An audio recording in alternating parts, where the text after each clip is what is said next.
The courtroom was silent, save for the heavy breathing of spectators crowded into every available seat. Dr. Gerald Alden, a man of imposing intellect but frail stature at 85, stood with his shoulders stooped under the weight of the judge's words. The court finds the defendant guilty of first-degree murder, the gavel struck like a death knell, and sentences him to death by lethal injection. Emily Alden sat frozen, her fingernails digging into the padded armrest of her chair. Around her, murmurs broke out among the crowd. Some whispered of justice served, others of a miscarriage of it. But Emily could only stare at her grandfather, who turned briefly to meet her gaze. His expression was inscrutable, neither defeated nor defiant, only resigned. As the bailiff led Gerald out of the courtroom, Emily pushed through the sea of people to follow him. Outside the courtroom, the press swarmed like vultures, cameras flashing and microphones jabbing toward her face. "Ms. Alden, what's your response to the verdict? Do you believe your grandfather is guilty? What about the evidence?" She shoved past them, her heart pounding. When she finally reached the holding area where Gerald was being detained, a guard blocked her path. "Family only," she said, her voice cracking. Inside, Gerald sat on a metal bench, his hands cuffed. He looked up as Emily entered, his gray eyes tired but calm. "Grandpa," she whispered, sitting across from him. "Why didn't you fight harder? The evidence, it's not right. None of this is right." "Emily," Gerald said softly, his voice steady despite his circumstances. "You're young but you're not naive. You know how the world works. Sometimes it's better to let sleeping dogs lie." Her frustration bubbled over. "But you didn't do this." "I know you didn't. The fingerprints, the CCTV footage, it's all too perfect. They're framing you." Gerald tilted his head, studying her with a trace of a smile. "You're a good journalist, Emily. But this isn't a story for you to chase." "It's not just a story," she exclaimed, her voice rising. "It's your life, and they're going to take it unless we prove the truth." For the first time, his expression hardened. "Some truths," he said cryptically, "are better buried." His words hit her like a slap, and she fell silent. Was this fear? Or was he hiding something? Before she could press further, the guard stepped in, announcing her time was up. That evening, Emily sat in her cramped apartment, surrounded by trial transcripts, case photos, and news clippings. Mary Victoria Harrison, the victim, had been a reclusive historian who had worked on obscure government records. She was found dead in her study, a single stab wound to the chest. Gerald's fingerprints had been discovered on the murder weapon, and CCTV footage placed him at her house on the night of the murder. The evidence was damning, yet Emily couldn't reconcile the image of her grandfather with the crime. Gerald Alden was a retired history professor, a man who spent his days surrounded by dusty books and mentoring young academics. Murder didn't fit into the fabric of his life. She picked up a photo of Mary Victoria, her pale face framed by steel gray hair. Something about the image unsettled her, a haunted quality in the woman's eyes, as though she had been carrying a secret to her grave. Emily's phone buzzed, snapping her out of her thoughts. It was Lisa, her best friend and a fellow journalist. "Emily, are you okay?" Lisa asked, concern evident in her voice. "No," Emily admitted. "None of this makes sense. Gerald didn't kill her." "Then you need to prove it," Lisa said firmly. "You're one of the best investigative reporters I know. If anyone can uncover the truth, it's you." Emily stared at the wall, Lisa's words sinking in. If Gerald wouldn't fight for himself, she would do it for him. She grabbed her laptop and began scouring the trial transcripts for inconsistencies. Days turned into nights as Emily buried herself in the case. She noticed the prosecution had leaned heavily on Gerald's fingerprints on the knife. But the absence of any other physical evidence, no blood, no DNA, struck her as odd. The CCTV footage also gnawed at her. Gerald's figure seemed too clear, almost staged. Then there was Mary Victoria herself. Why had she been targeted? Her life's work revolved around historical archives, with little public or political significance. Yet her murder had sparked an outsized response, drawing attention from figures Emily didn't expect, like Judge Richard Montero, a man known for his connections to high-ranking officials. Emily's breakthrough came while digging through Mary Victoria's professional history. She found a single article Mary had written about secret government programs during the 1980s. The piece, titled Forgotten Files, The Children of 1983, detailed allegations of child trafficking and illegal adoptions under the guise of Cold War operations. The article had been buried shortly after publication, but not before it raised eyebrows in Washington. Her gut told her this was the thread to pull. But pulling it would mean risking her career, and perhaps more.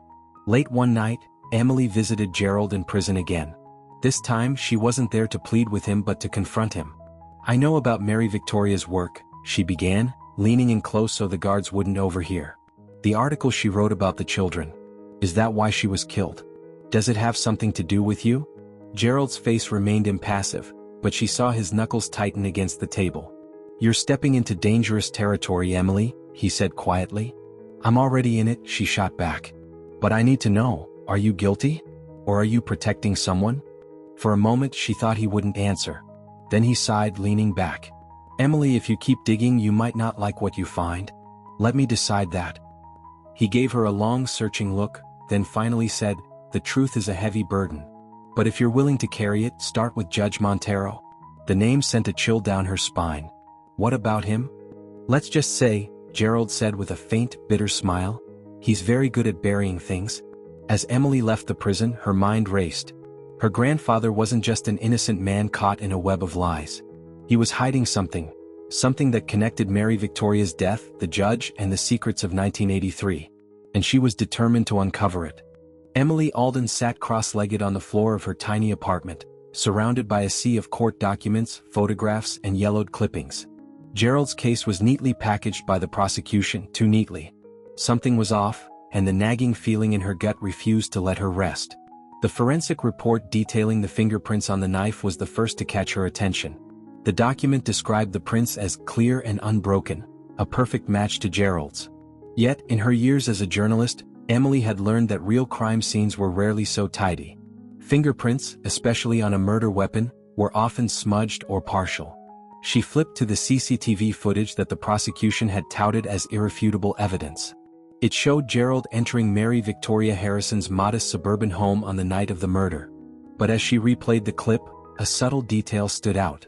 The timestamp flickered oddly, barely noticeable but enough to plant a seed of doubt. Emily reached for her phone and called Lisa, her best friend and tech-savvy ally. "Lisa, can you analyze something for me?" she asked.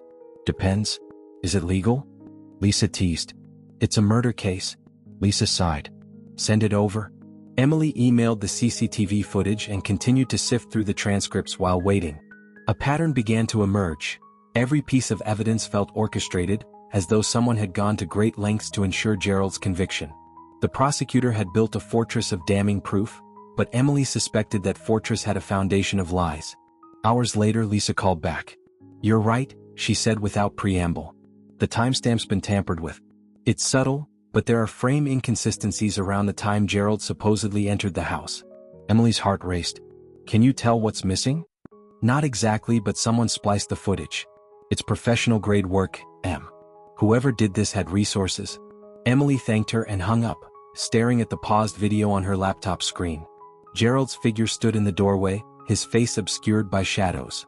If this footage was fake, then whoever framed him wanted the illusion to be airtight. But why? And why target Mary Victoria? She turned her attention to Mary's past. Born in a small Midwestern town, Mary had worked as a historian, specializing in government archives. She never married, had no children, and lived a reclusive life. But a deeper dive revealed a surprising detail. In the 1980s, Mary had legally changed her name from Marissa Vaughn. Why would a historian with no criminal record need a new identity? Emily scrawled the name on a notepad, circling it. Mary Victoria Harrison and Gerald Alden's connection seemed tenuous on the surface, but she suspected the link lay in their shared history during that volatile decade. Emily decided to visit Gerald in prison again. The stark white walls and the hum of fluorescent lights felt oppressive. When she sat across from him, she wasted no time. "Who was Marissa Vaughn?" she asked. Gerald's expression barely flickered, but his silence spoke volumes. "You've been busy," he said finally. "She was Mary Victoria, wasn't she?" Emily pressed. "And you knew her before. That's why you won't fight back, because you're protecting her or something tied to her." Gerald leaned back, his shackled hands resting on the table. "Emily, you're chasing shadows. Leave it alone." His dismissal only fueled her determination. "I found inconsistencies in the evidence, Grandpa. The footage was doctored and the fingerprints are too perfect to be real. Someone wants you silenced, and I think Mary's past has something to do with it." For a moment, his mask of stoic resolve cracked. "You don't understand what you're digging into? Then help me understand," she pleaded. "If you don't tell me, I'll find out on my own." Gerald studied her for a long time before speaking. "Marissa Vaughn and I worked together in the 1980s. We were part of a group trying to expose government corruption, things that people in power would do anything to keep hidden." Emily's pulse quickened. "What kind of corruption?" "Adoptions," he said quietly. "Children taken from their families and placed into homes handpicked by officials. Some of those children were orphans, others weren't." Marissa uncovered records proving it. The weight of his words settled heavily on Emily. "Is that why she was killed? Because of what she knew?" "Most likely," Gerald admitted. "But you have no idea how far-reaching this is. The people involved, judges, politicians, corporations, they've spent decades erasing their tracks. If you go any further, you'll be in their crosshairs too." Emily sat back, her mind racing. "Then why frame you? Why not just kill her and leave it at that?" "Because my name is tied to hers," he said grimly. "We were partners and they knew if they couldn't kill me they could destroy me." His words ignited a fire in her. "I'm not backing down," she said. "If they want to silence you, they'll have to get through me first."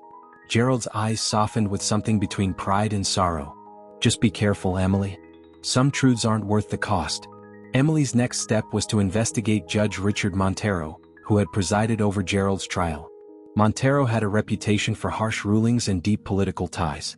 As she dug into his financial records and past rulings, a pattern emerged. His decisions often favored a select few, particularly corporations with government contracts. An anonymous tip led her to an old whistleblower report filed against Montero decades ago, accusing him of collusion in illegal adoptions during the 1980s. The report had been dismissed, but Emily managed to track down its author, a retired social worker named Patricia Lane.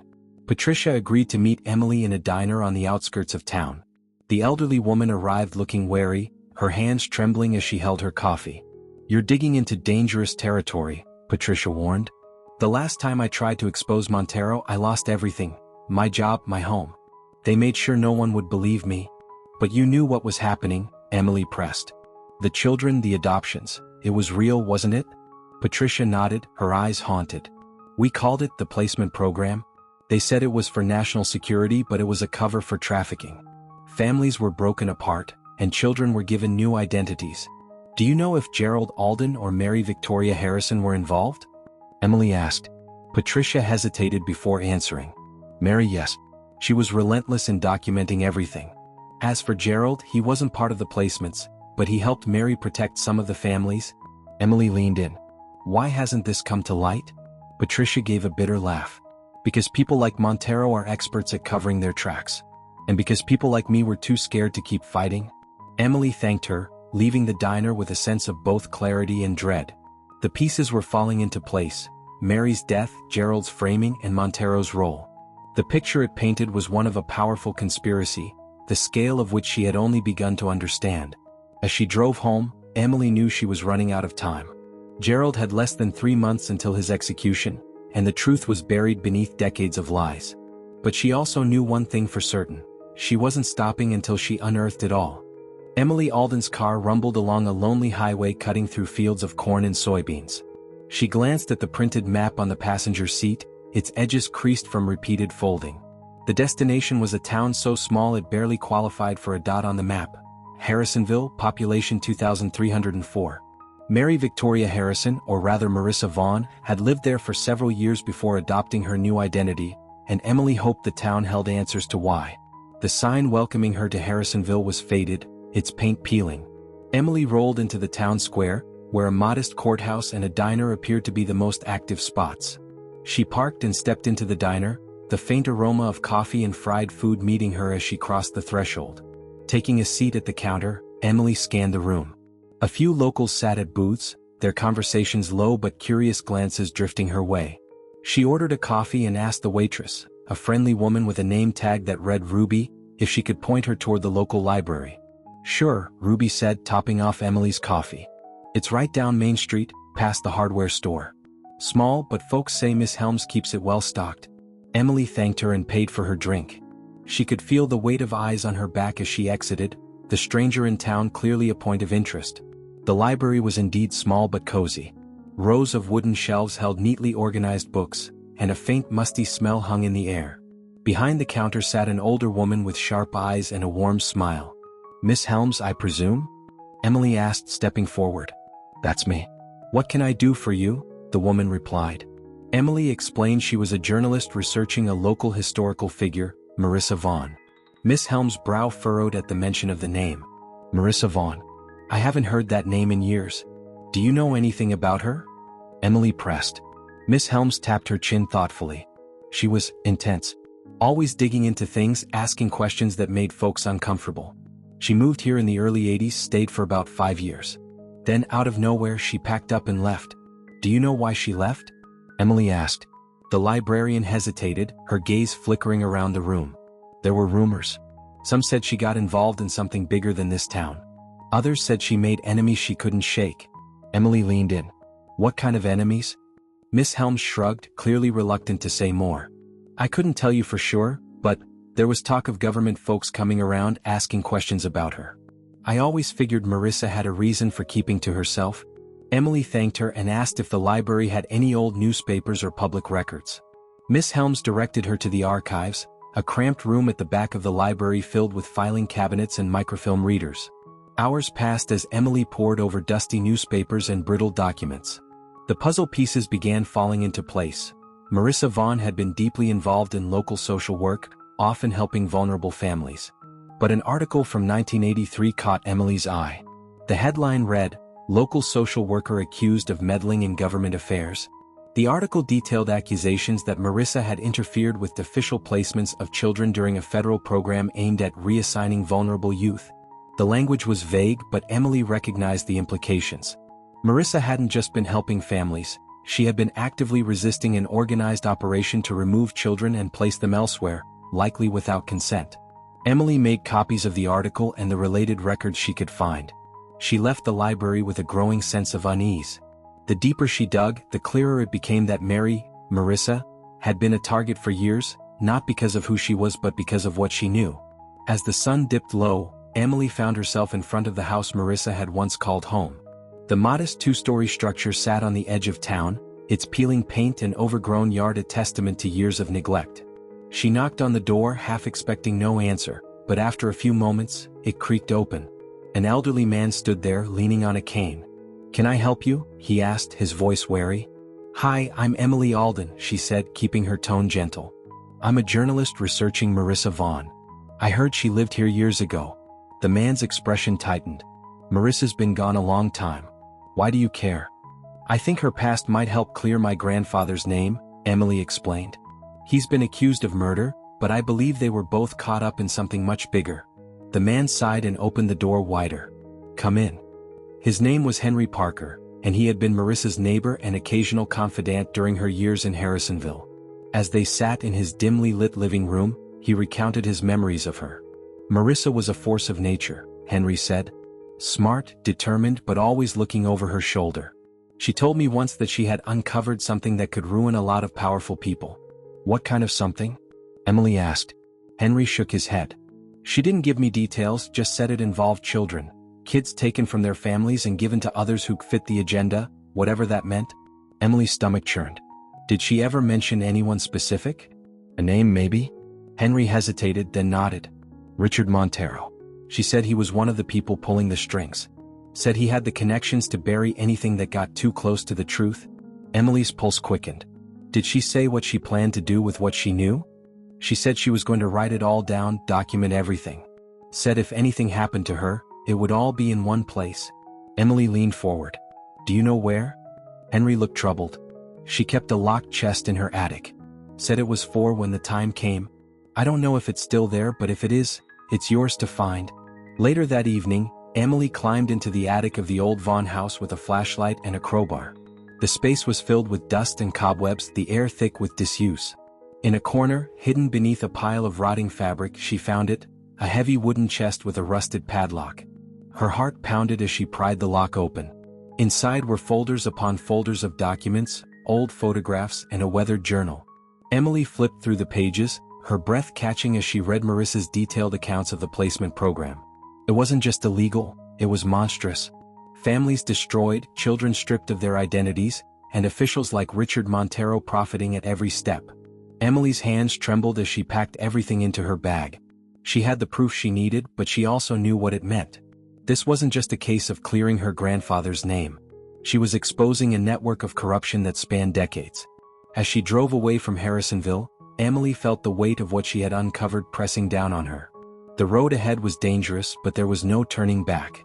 The truth was no longer just a burden, it was a weapon. Emily Alden sat at her kitchen table, the chest from Marissa Vaughn's attic open in front of her. Its contents spilled across the surface. Folders, photographs, and documents yellowed with age.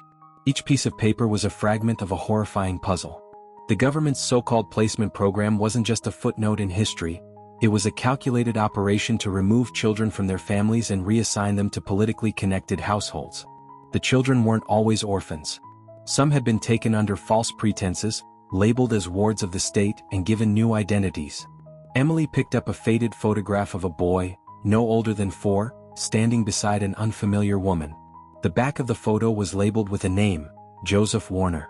A corresponding document described him as successfully placed under the authority of a Judge Montero. Her breath caught. The same name kept surfacing, weaving a sinister thread through the entire narrative. She carefully unfolded another sheet of paper, her eyes scanning a list of names titled Reassigned Youths, 1983. The list contained over 50 names, each accompanied by a cryptic reference code and details of their supposed adoptions. As Emily's eyes moved down the page, a name jolted her. Gerald Alden. Her heart skipped a beat. What was her grandfather's name doing on a list connected to child trafficking? She checked the annotations beside his name. Unlike the others, his entry didn't describe a placement or a recipient family. Instead, it was marked as a protector with the word guardian scribbled in the margin. Protector? She whispered aloud. What does that even mean? Emily needed answers. She drove to the prison, her bag stuffed with Marissa's documents, ignoring the gnawing fear that her visits would soon draw attention from the wrong people. When she sat across from Gerald in the sterile meeting room, she laid the paper with his name on the table between them. Explain this, she demanded, her voice sharp. You're on the placement program's list as a protector. What does that mean? Gerald studied the paper without speaking. His fingers traced the faded ink, his expression unreadable. Finally he sighed, leaning back in his chair. I was afraid you'd find this. That's not an answer, Emily said, her frustration mounting. I didn't want you involved, Emily. It's dangerous. I'm already involved, she snapped. I'm digging through decades of secrets and risking everything to clear your name. The least you can do is tell me the truth. Gerald's shoulders sagged, and for the first time, he looked his age, every one of his 85 years etched into his face. All right, he said quietly. I'll tell you. He began, his voice slow and measured, as if recounting a confession he'd carried for decades. In the 1980s, I worked as an academic consultant for several advocacy groups. Marissa and I met during one of those projects. She discovered the placement program and the network of children it affected. It was monstrous. He paused, his hands trembling slightly. We couldn't stop the program outright, too many powerful people were involved. But we could save some of the children. Marissa documented everything, and I used my connections to hide families who refused to give up their kids or smuggle the children to safety when adoption orders were imminent. That's why they called me a protector. Emily stared at him, the weight of his revelation settling on her. You were rescuing kids? Yes, Gerald said simply. But it came at a cost. Marissa and I made enemies, people who didn't want their operations exposed. They started hunting anyone who stood in their way. Marissa changed her name to Mary Victoria Harrison to stay ahead of them. I thought we'd both outrun our past. I was wrong. Emily's voice trembled with a mixture of awe and disbelief. Why didn't you tell me any of this before? Because the truth is a double-edged sword, Emily, Gerald said. It can free you, but it can also destroy you. And I didn't want it destroying you. Emily leaned forward. The placement program isn't just ancient history anymore. They killed Mary and they're framing you. If we don't expose this now, they'll win. Gerald's eyes softened, filled with a sadness she hadn't seen before. You're braver than I gave you credit for, he said. But you'll need more than Marissa's documents to take them down. Over the next week, Emily delved deeper into the placement program. Marissa's notes hinted at high-ranking officials who had orchestrated the network, but the most damning pieces of evidence pointed to Judge Richard Montero. His name appeared again and again in the documents, approving placements, overseeing adoptions, and even threatening families who resisted. Emily also uncovered another disturbing pattern. Many of the children had been placed into families with ties to corporations that benefited from government contracts. It wasn't just about political loyalty, it was about control. These placements ensured that future generations would remain loyal to the people who held the puppet strings. Her investigation led her to an independent journalist, Marcus Klein, who had written about child trafficking in the 1990s. When she met him in a dingy coffee shop, his eyes widened at the mention of the placement program. "I thought that was just a conspiracy theory," Marcus said, flipping through the copies of Marissa's documents Emily had brought. "If you're right, this is massive." "It's more than massive," Emily said. "It's murder, corruption, and decades of abuse." Marcus nodded. "This will take powerful people down, but exposing it won't be easy. You need undeniable proof. And Montero won't go down without a fight." Emily swallowed hard, feeling the weight of Marcus's words. "I don't have a choice. They've already taken so much from my family." As Emily pieced together the larger puzzle, her suspicion grew that she was being watched. Cars lingered too long near her apartment, and strangers seemed to shadow her in public. One night, she came home to find her front door ajar, the lock scratched as though someone had picked it. Inside, her apartment was trashed. Drawers were pulled out, papers scattered across the floor, and her laptop was gone. But the chest of documents from Marissa's attic remained untouched, hidden in a secret compartment under her floorboards. Emily's hands trembled as she called Lisa. "They're on to me," she whispered. "Get out of there," Lisa urged. "You need to disappear for a while." Emily hesitated. Running meant delaying her fight, but staying meant putting her life in danger. "I'll think about it," she said, knowing full well she wouldn't leave.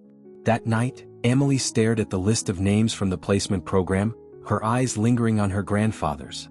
Gerald had sacrificed everything to protect those children, and now he was paying the price. But Emily refused to let his legacy end in a prison cell. She would expose the truth no matter the cost. As she packed Marissa's documents into a secure bag, her determination hardened. The placement program's victims had been forgotten for too long, their lives reduced to footnotes in a sinister operation. It was time to bring them back into the light. Emily gripped the steering wheel tightly as she drove through the winding streets of downtown, her eyes flickering to the rearview mirror every few seconds. For the past week, she had felt the presence of someone following her, shadowy figures that seemed to appear and disappear as quickly as they came. This wasn't paranoia, she knew someone was watching her. The realization hit like a freight train earlier that day. She'd been walking out of a coffee shop when she noticed a black sedan parked across the street, its windows tinted dark enough to obscure the occupants. At first, she thought it was coincidence, but when she took a circuitous route home, the same car appeared at nearly every turn. Now, her heart raced as she navigated the streets, the same black sedan trailing a few car lengths behind. She made a sudden left turn without signaling, hoping to lose them in the web of alleys and side streets. The sedan hesitated before following, but Emily's instincts kicked in. She pressed the gas pedal harder, weaving through traffic, her breath shallow and rapid. As she approached an intersection, a truck barreled out from her right side, its horn blaring. Emily slammed on the brakes, her car screeching to a halt inches from the truck's massive grille. The sedan behind her veered sharply, narrowly avoiding a collision before speeding off in another direction. Emily sat frozen, her hands trembling on the wheel. That wasn't an accident. Someone wanted her scared, or worse. Later that night, Emily sat in her apartment, every light turned on and her curtains drawn tight. Her laptop buzzed on the table as she typed a frantic email to Lisa. She explained the staged car accident, the black sedan, and her suspicions that Judge Montero was behind it all. She pressed send and leaned back, the tension in her shoulders refusing to ease. Her phone buzzed with a call. Seeing Lisa's name on the screen, Emily quickly answered. "Are you okay?"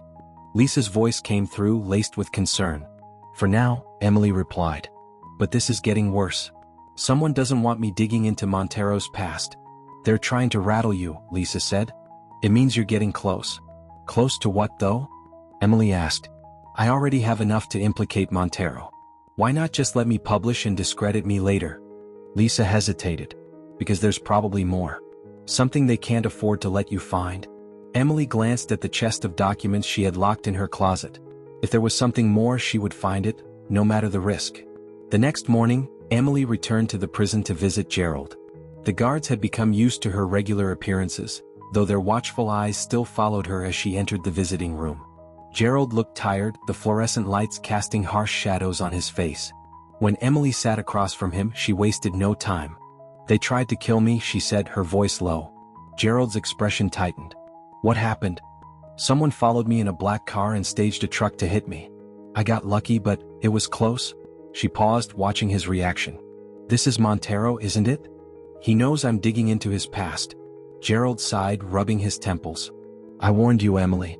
These are powerful people. They don't play fair. That's not a reason to stop, she shot back. It's a reason to push harder. You don't understand what's at stake, Gerald said, his voice rising slightly. The people we protected, the families, the children, they'll come after them too if you expose this. Emily shook her head. But staying silent hasn't protected anyone, has it? Mary's dead, you're on death row, and now they're coming after me. Silence isn't keeping them safe, it's letting them win. Gerald's jaw tightened, but he didn't argue. For the first time, Emily saw a flicker of defeat in his eyes. He had spent decades carrying the burden of his choices, but now the weight seemed to be crushing him. They'll never let the truth come out, he said softly. Then we make them, Emily replied, her determination stealing. As Emily left the prison, she decided to confront Montero directly. She called Marcus Klein, the journalist who had been helping her, and asked if he could arrange a meeting. Marcus hesitated but eventually agreed, promising to set something up under the guise of a casual networking event. The meeting was set for a private club downtown, a place frequented by judges, lawyers, and politicians. Emily dressed carefully, aiming to blend in while still commanding attention. When she entered the dimly lit lounge, Marcus waved her over to a corner table where Judge Montero sat nursing a glass of bourbon. Judge Montero, this is Emily Alden, Marcus said, his tone breezy. She's working on a piece about historic legal cases. Montero looked up, his sharp eyes narrowing as he studied her. Ms. Alden, he said with a tight smile. What an unexpected pleasure. Likewise, Emily replied, her voice steady despite the adrenaline coursing through her veins. She took a seat across from him, her posture relaxed but her mind racing. For the first few minutes, the conversation was polite and superficial. Montero answered her questions about his early career with carefully rehearsed anecdotes, his demeanor smooth and controlled. But when Emily shifted the topic to the placement program, his expression darkened. I've heard rumors about that program, Emily said, feigning nonchalance. Children being reassigned to powerful families during the Cold War. Were you involved in any way? Montero's smile froze, his eyes narrowing. That's ancient history, he said dismissively. And most of those stories are baseless conspiracy theories. Interesting, Emily said, leaning forward. Because your name appears in several records I've uncovered. Documents from the 1980s, linking you to at least a dozen placements. The room seemed to grow quieter, the low murmur of conversations around them fading into the background. Montero set his glass down with deliberate precision, his gaze locking onto hers. Ms. Alden, he said, his voice low and cold, you're treading on dangerous ground. Emily didn't flinch. So I've been told. But I think the public deserves to know the truth. Don't you? Montero leaned back, a faint smirk playing on his lips. Be careful, Ms. Alden. The truth is a double-edged sword. You might find it cuts deeper than you expect. With that, he stood and walked away, leaving his half-empty glass on the table. Emily exhaled slowly, her hands trembling under the table. She had gotten under his skin, but his parting words were a warning she couldn't ignore. That night, as Emily reviewed her notes, her phone buzzed with a text from Marcus. Be careful. Montero didn't like the questions. Watch your back. Emily's determination only grew. Montero's reaction confirmed her suspicions. He was deeply entangled in the placement program's web of corruption. The closer she got to the truth, the more desperate he and his allies would become. She glanced at the documents spread across her table, her mind racing with possibilities. The shadows around her were growing darker, but she was done running. It was time to shine a light. The dim light of the motel room flickered as Emily Alden pored over Marissa Vaughn's, Mary Victoria Harrison's journals. The pages were filled with dense handwriting, her words a mix of meticulous documentation and emotional confessions. Emily's fingers trembled as she turned each fragile page, immersing herself in a world Mary had painstakingly recorded decades ago. The first entries were straightforward, notes on cases of children separated from their families, bureaucratic jargon, and records of judges, including Judge Montero, signing off on placements. But as Emily delved deeper, the tone shifted. Mary's words grew more personal, her entries reflecting fear and moral outrage. July 14, 1983. The placement program is worse than I imagined.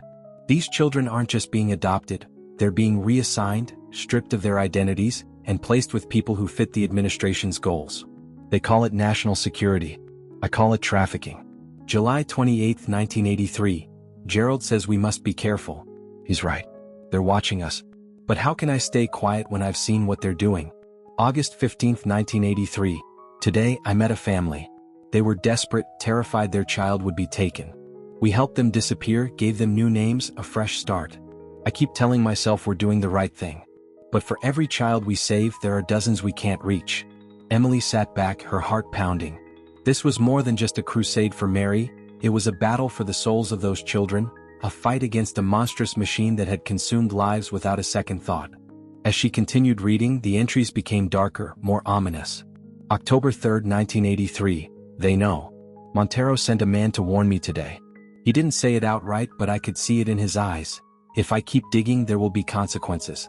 Gerald says we should go underground, but I can't stop now. Too much is at stake. October 28, 1983. They're calling it an accident, but I know better. One of the families we helped was killed in a fire last night. All of them gone. The official story says faulty wiring, but I saw the scorch marks.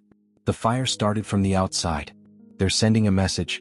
Emily's blood ran cold. This wasn't just a cover-up, it was a war. Mary and Gerald had risked everything to expose the truth and protect those children, and the program's architects had responded with lethal precision. Emily needed help decoding some of the journal's cryptic references, particularly the locations where Mary had hidden evidence. She reached out to Marcus Klein, meeting him at a nondescript cafe where they could talk without drawing attention. "This is explosive," Marcus said, flipping through the photocopied pages she brought. "If half of this is true, Montero and his ilk are responsible for crimes that span decades." "It's true," Emily replied, her voice hard. "But I need to find the evidence Mary mentioned, proof that can't be denied or buried." Marcus tapped one of the pages. "This reference here, the vault, what do you think it means?" "I was hoping you could tell me," Emily said. "Mary mentions it multiple times, but there's no clear explanation." Marcus leaned back, considering. "It could be literal or it could be a code for something else. Either way, if it's as important as she implies, finding it could be the key to blowing this wide open." They agreed to split the workload. Marcus would investigate potential physical locations linked to Mary's notes, while Emily would dig deeper into Montero's records to find any connection to the vault. Back in her apartment, Emily combed through Montero's financial records and case files, searching for anomalies. After hours of fruitless digging, she found it. A shell company tied to Montero, quietly funneling money to a private storage facility on the outskirts of the city. The payments had started in the late 1980s, just after Mary had fled Harrisonville. Emily stared at the address, her gut screaming that this was it. She called Marcus, her voice barely containing her urgency. "I think I've found the vault." The storage facility was a stark, industrial building surrounded by chain-link fencing. Emily and Marcus arrived under cover of darkness, their footsteps muffled by the gravel parking lot. Marcus had managed to pull some strings and procure a key, which Emily now held tightly in her hand. Inside, the air was cold and still. Rows of metal doors stretched out like sentinels, each bearing a number. Mary's notes had specified Unit 327. Emily's pulse quickened as they reached the door. The lock clicked open and she pushed the door up, the metal groaning in protest. Inside, the unit was filled with boxes and filing cabinets, neatly arranged despite the dust covering them. A single table stood in the center, holding a locked briefcase. Marcus reached for a crowbar and pried the briefcase open. Inside were more documents, photographs, and cassette tapes. Emily picked up one of the tapes, her hands shaking as she read the label. "Montero meeting, November 12, 1983. "This is it," she whispered. "This is what Mary was hiding." Marcus found an old cassette player among the contents and quickly set it up. The tape crackled to life, filling the room with the muffled sound of voices. Montero's unmistakable baritone cut through the static. "We need to secure the remaining placements. I don't care how it's done, make it happen. And if Vaughn continues to interfere, deal with her." Emily felt bile rise in her throat. Montero's voice continued, detailing orders to falsify adoption records and target dissenters. It was a smoking gun, undeniable proof of his involvement. Marcus turned to her, his face pale. "Emily, this is more than enough to bring him down." Emily nodded, her resolve hardening. "Then let's bring him down." Later that night, Emily sat in her apartment, the briefcase and its damning contents spread before her. Mary's voice echoed in her mind through the journals, a testament to her courage and sacrifice. Mary had died for this truth, and Emily would ensure it wasn't in vain. As she began drafting her exposé, she felt a new sense of urgency. Montero and his allies would stop at nothing to silence her, just as they had silenced Mary. But Emily no longer cared about the risks. For Mary, for Gerald, and for every child whose life had been stolen, she would expose the truth. The polished marble floors of the grand ballroom gleamed under the soft glow of crystal chandeliers. Emily Alden adjusted her dress nervously, the elegant black gown she wore blending in with the wealth and power that filled the room. Judge Richard Montero's annual charity gala was in full swing. The city's elite gathered under the guise of raising money for educational reform. Emily's invitation had come through Marcus Klein's well-connected sources, her entry into the heart of Montero's social network. Emily sipped from her champagne flute, scanning the room for Montero. He stood near the stage, engaged in conversation with a group of wealthy donors. His polished demeanor and easy laughter masked the sinister truths she knew about him, truths she intended to expose. She turned her attention to the guests. Conversations floated around her. Business deals, political ambitions, and thinly veiled gossip. Everyone here had a role to play in maintaining the illusion of Montero's untouchable status. But Emily wasn't here to blend in, she was here to gather the final pieces of evidence. Emily approached the group surrounding Montero, carefully choosing her moment to interject. "Judge Montero," she said smoothly, her voice carrying just enough warmth to seem disarming. Montero turned, his eyes narrowing briefly before he masked his recognition. "Ms. Alden," he said, extending his hand. "What a pleasant surprise."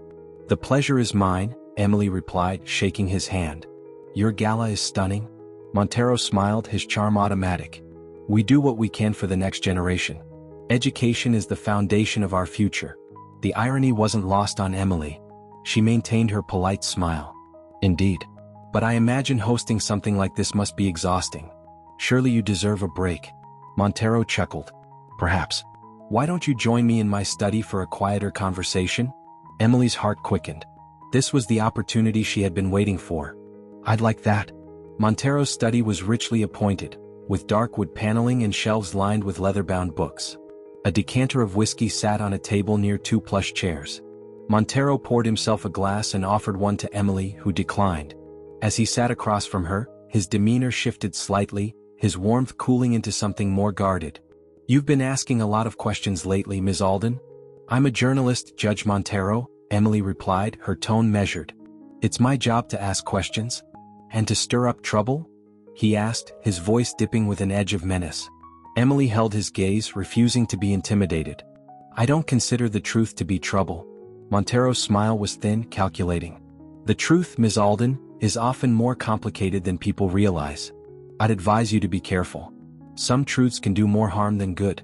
Emily leaned forward slightly, her voice steady. "Like the truth about the placement program? About how you orchestrated illegal adoptions and destroyed families for political leverage?" For a split second, Montero's mask slipped, his expression darkening before he regained his composure. He took a sip of his whiskey, his movements slow and deliberate. "You've been busy," he said finally. "But whatever you think you found, I assure you it's meaningless." "Meaningless?" Emily countered. "I have tapes of you ordering the falsification of adoption records and targeting whistleblowers. I have documentation of payments to your shell companies. You built your career on exploiting vulnerable children and silencing anyone who got in your way." Montero's jaw tightened, his grip on the glass firm. "And what exactly do you intend to do with this so-called evidence?" "Expose you," Emily said, her voice unwavering.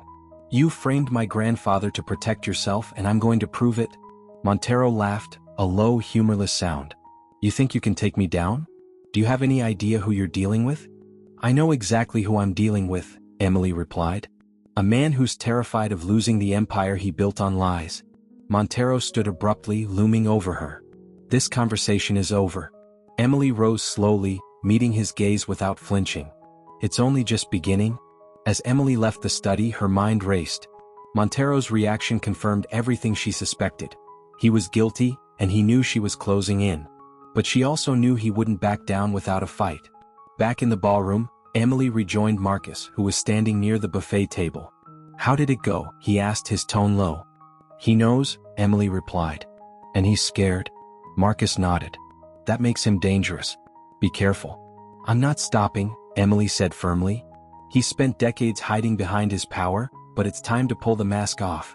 The next day, Emily worked with Marcus to compile everything they had: Mary Victoria's journals, the tapes from the storage unit, and the financial records tying Montero to the placement program. Each piece of evidence painted a damning picture of a man who had manipulated the legal system for his own gain. As they reviewed their findings, Emily received a call from Lisa. "Emily, I just got a tip you need to hear," Lisa said, her voice urgent. "Montero's planning to hold a press conference tomorrow to dispel the baseless accusations against him." Emily smirked. "He's trying to get ahead of the story?" Lisa hesitated. "Be careful. If he's going public, he might also be planning something to undermine you." "I'll be ready," Emily said. "Thanks, Lisa." The following morning, Emily stood outside the courthouse, her chest tight with anticipation. Montero's press conference was set to begin in an hour, but Emily had no intention of letting him control the narrative. She held a USB drive containing the recordings and documents, ready to distribute them to the press. As reporters began to gather, Emily stepped onto the makeshift stage. She took a deep breath, the weight of Mary's and Gerald's sacrifices pressing down on her. When the cameras turned her way, she spoke with conviction.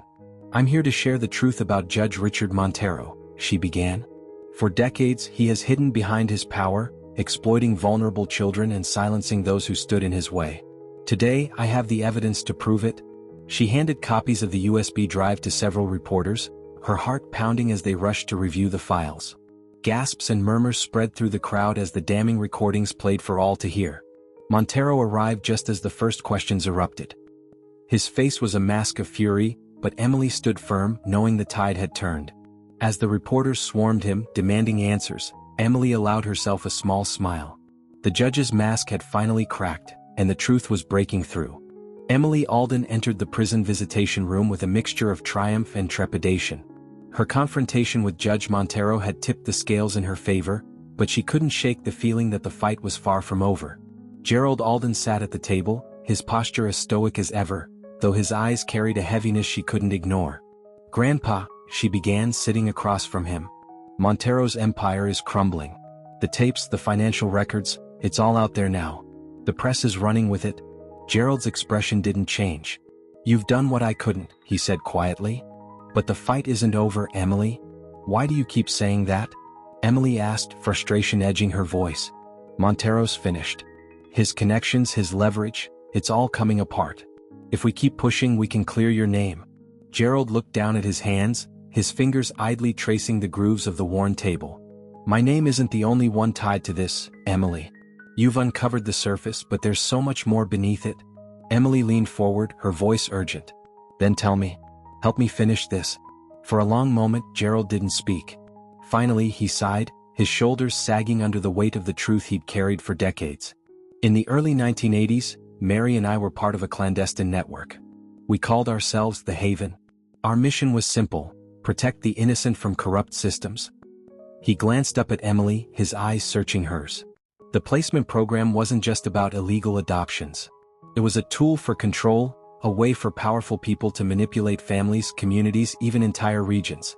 Children were placed into homes that aligned with political agendas, ensuring loyalty and compliance for generations. Emily's heart pounded as she listened. "And you fought against it?" "We tried," Gerald admitted.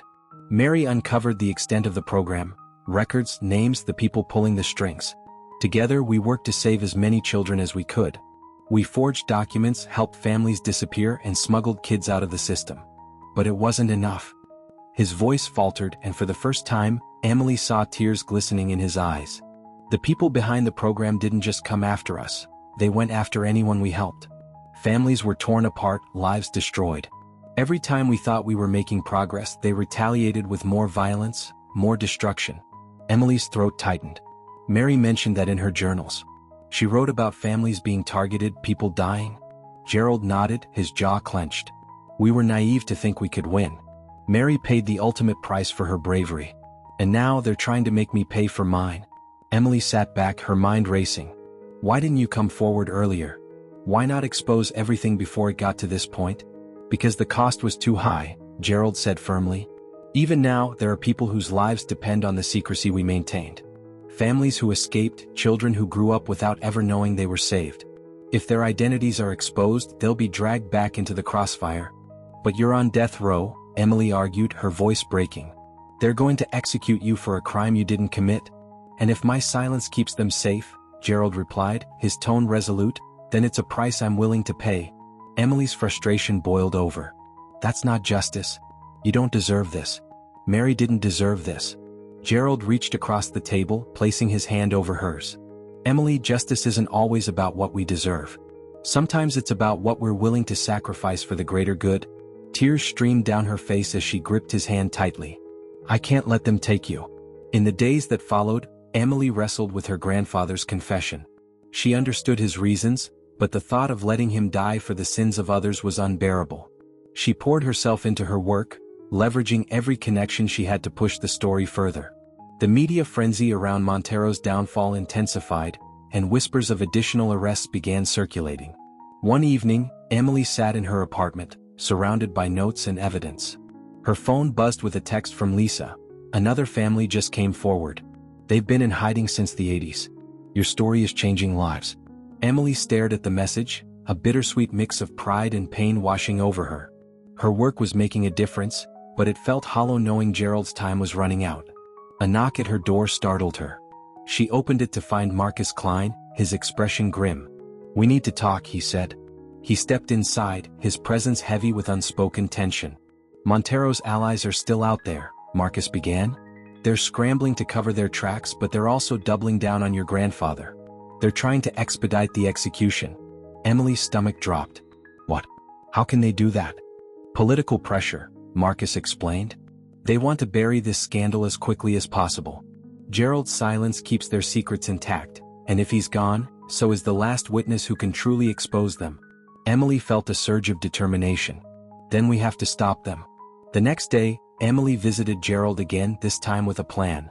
You can't stay silent, she said, her voice resolute. If you testify, if you tell the world what really happened, we can stop this. We can protect the people you're trying to save. Gerald shook his head. And risk everything we've built?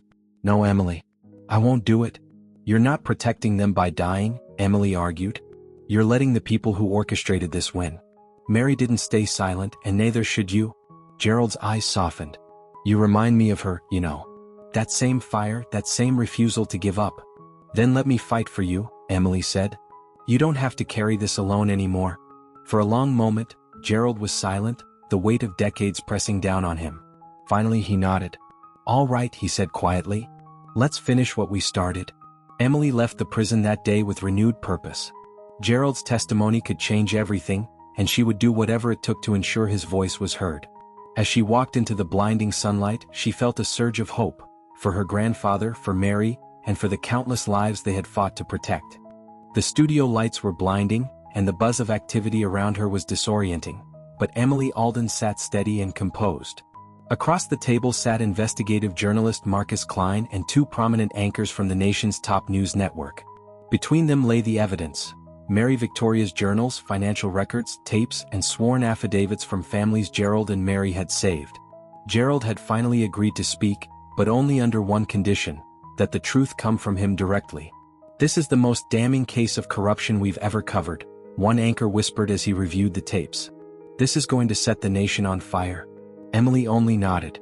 She had spent the last week preparing Gerald's testimony for public release. With Montero's connections crumbling, they had enough momentum to force a hearing. Gerald's words, combined with the overwhelming evidence, would ensure that the nation heard the truth. As she waited for the broadcast to begin, Emily thought about the risk they were taking. Montero and his allies weren't just going to stand by as their empire unraveled. Every second she and Gerald spent in the spotlight increased the danger. But there was no turning back. The broadcast began promptly at 8 p.m. with millions of viewers tuning in. Emily watched as Marcus narrated the history of the placement program, carefully weaving Mary Victoria's journals and the testimonies of affected families into a damning exposé. Clips from Montero's taped conversations played, the audio chilling in its cold, calculated directives. The crescendo of the program came with Gerald's live statement from the prison, his face pale but resolute on the screen. Emily had fought for this moment, convincing the network to broadcast his testimony despite threats of legal action from Montero's legal team. Good evening, Gerald began, his voice steady but weighted with emotion. My name is Dr. Gerald Alden, and I am here to tell the truth about what I witnessed and participated in during the 1980s.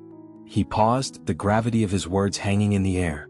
The placement program was not a system of charity or national security.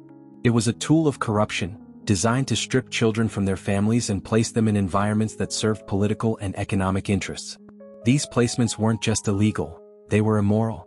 Gerald recounted how he and Mary Victoria had uncovered the program's dark underbelly, their efforts to save children and shield families, and the violent backlash they faced.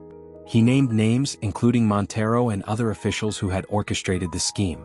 When Mary was killed, Gerald said, his voice cracking, "I knew the price of our defiance. I chose silence to protect the lives of those we had saved, but that silence allowed this darkness to continue unchecked. Tonight, I break that silence." As his testimony ended, Emily watched the reactions pour in online. Social media erupted, hashtags demanding justice trending within minutes. The weight of public outrage was palpable, a tsunami of fury directed at Montero and the system he had helped build. The following day, Montero held a press conference, his attempt to discredit the exposé as wild accusations from a desperate man facing execution. But his efforts were futile. The tapes, the documents, and Gerald's words were undeniable. More whistleblowers began coming forward, emboldened by the public outcry. A week later, the Department of Justice announced an emergency hearing to address the revelations. Emily attended the packed courtroom, sitting in the front row as Gerald, flanked by his lawyers, was brought in to testify. The nation watched live as he recounted his story again, this time under oath. Montero, seated at the defense table, looked visibly shaken. Gone was the polished charm he had wielded for decades. As evidence was presented, his role in the placement program became indisputable. When Gerald finished his testimony, a hushed silence filled the courtroom. The prosecutor stood, addressing the judge. "Your Honor, we request an immediate investigation into Judge Richard Montero and his associates. The evidence presented today demands accountability." The judge nodded, her gavel striking sharply. "Granted." Outside the courthouse, a throng of reporters and supporters waited for Gerald and Emily. As they emerged, cameras flashed and questions flew, but Emily ignored them all, her focus on her grandfather. "You did it," she whispered, her voice trembling. "You told the truth?" Gerald smiled faintly. "We did it." But their fight wasn't over. Montero's allies still held power in shadowy corners, and Gerald's execution date loomed despite the ongoing investigations. Emily knew their victory wasn't yet complete. Over the next few weeks, the fallout spread like wildfire. High-ranking officials resigned in disgrace. The government announced a task force to review wrongful adoptions and provide reparations to surviving families. Montero was formally charged with conspiracy, obstruction of justice, and crimes against humanity. His trial promised to be the scandal of the decade. But for Emily, the most important fight remained: saving Gerald's life. Public support for his clemency grew, petitions flooding the governor's office. Yet the decision rested in the hands of a system still grappling with its own corruption. Late one night, Emily visited Gerald in his cell.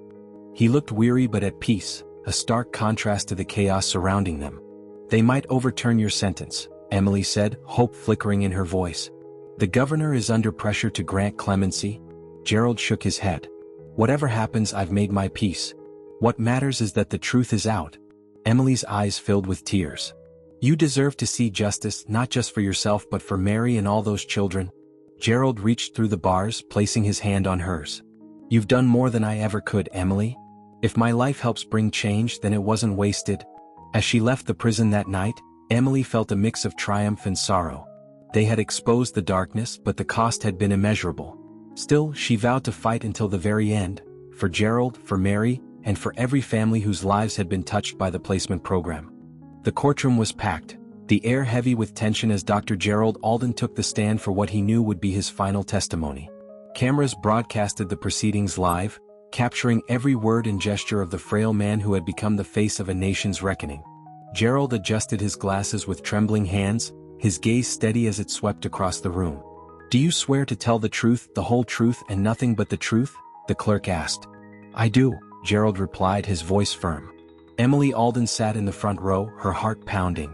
She had fought for this moment, but the weight of it was suffocating.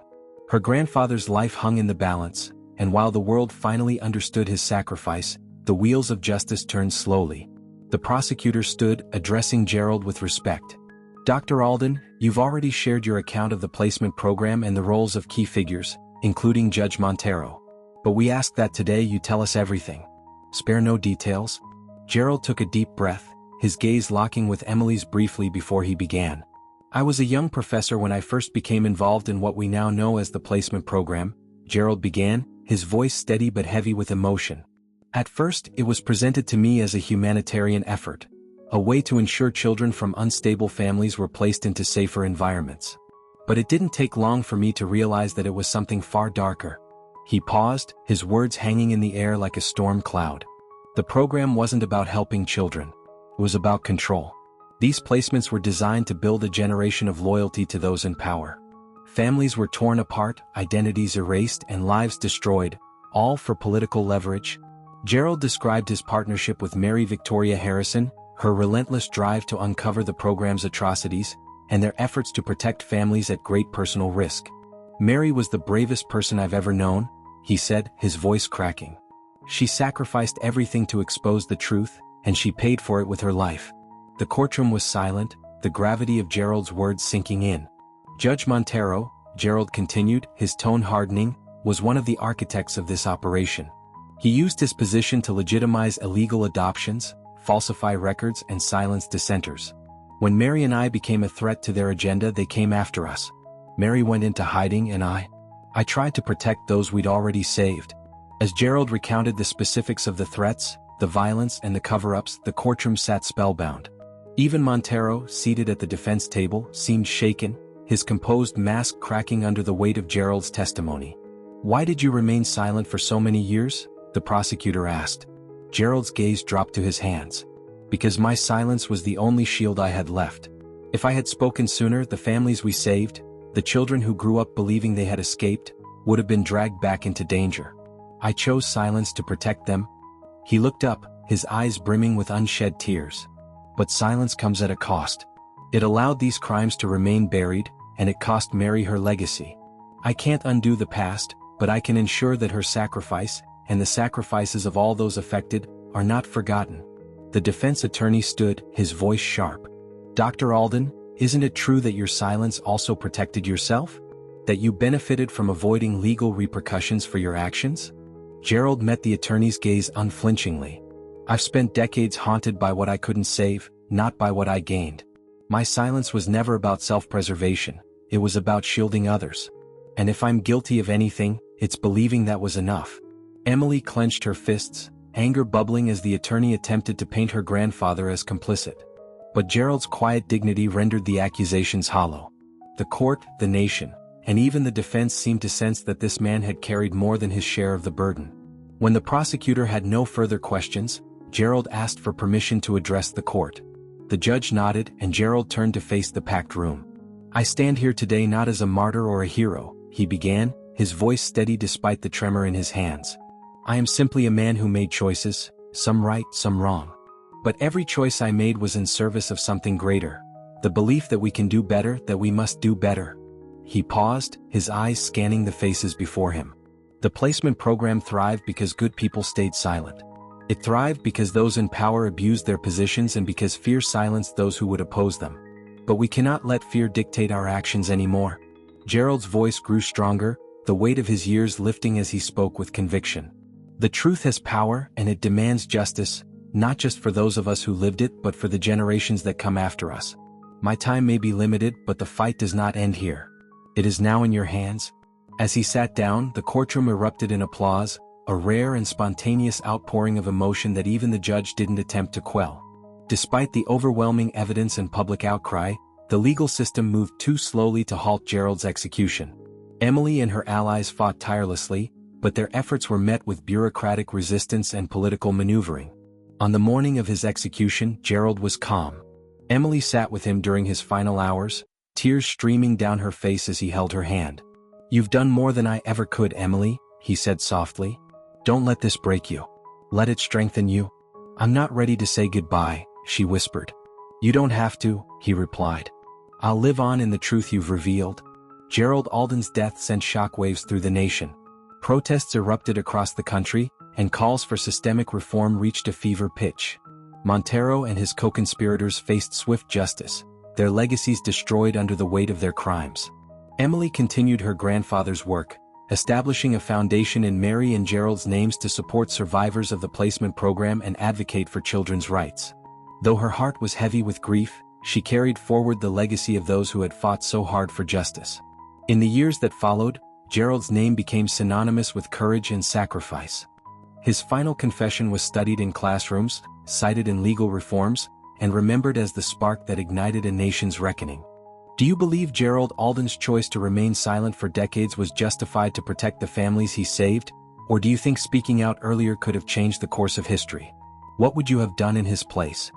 If this story moved you, don't forget to like and share it with others who believe in the power of truth and justice. Join the conversation by sharing your thoughts in the comments. Was justice truly served, or is there more left to uncover? And don't forget to subscribe to our channel for more compelling narratives that shed light on untold stories. Your voice matters, and we'd love to hear from you.